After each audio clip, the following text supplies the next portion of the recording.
No bathroom's complete without one, and any parent will tell you that no teenager can survive without one. Mirror, mirror on the wall, how do they make you after all? Well, how it's made is about to show you. But first, let's reflect on the history of mirrors.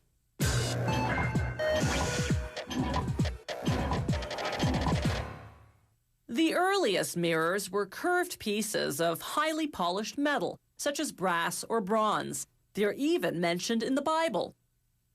Then in the 14th century, the Venetians invented very crude glass mirrors that reflected off a metallic backing. They later perfected this technique using an amalgam of tin and mercury. Eventually, the secret of mirror making spread to other cities. By 1835, a German chemist developed the silver-backed mirror that we know today.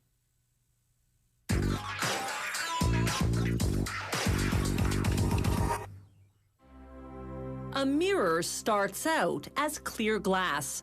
A robot lays each panel horizontally on a conveyor belt, which transports it to the washing station. There, sprayers blast the glass with water and cerium oxide, a powder derived from a type of earth.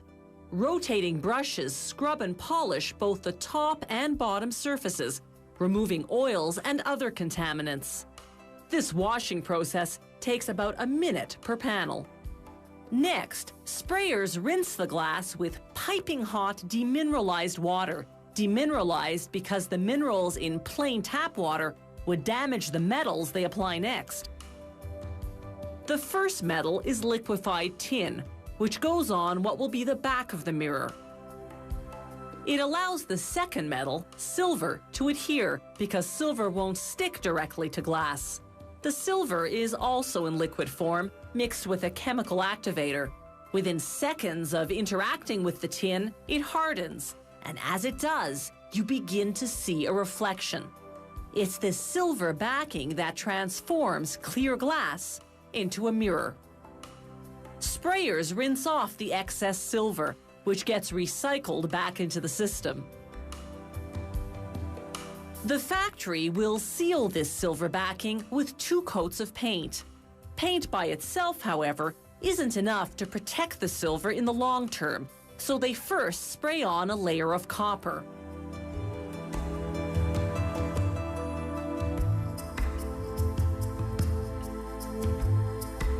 Sprayers rinse off the excess copper, then the panel passes through a dryer at 71 degrees Celsius. This evaporates the moisture on the surface in just 75 seconds. Now the panel passes copper side up through what's called the curtain coater, a machine that runs a continuous curtain of paint across the conveyor belt. With its fresh coat of paint, the mirror then passes through an oven heated to 99 degrees Celsius. After 1 minute and 45 seconds, the paint is cured.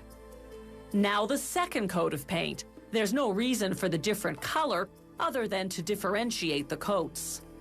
The curing period this time is twice as long and at a higher temperature, 118 degrees Celsius. After an acid wash to remove any metal residues, they stand the panel upright to inspect it. If they find a fault, such as a bubble in the glass, they cut that portion out.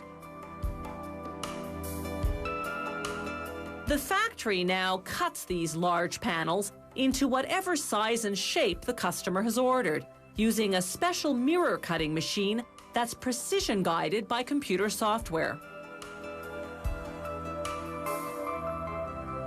It scores the mirror using a carbide wheel. Carbide is a strong metal. To make round mirrors, the machine first scores the panel into squares. Then in each square, it scores a circle. Using special tools, workers separate the squares, then the circles.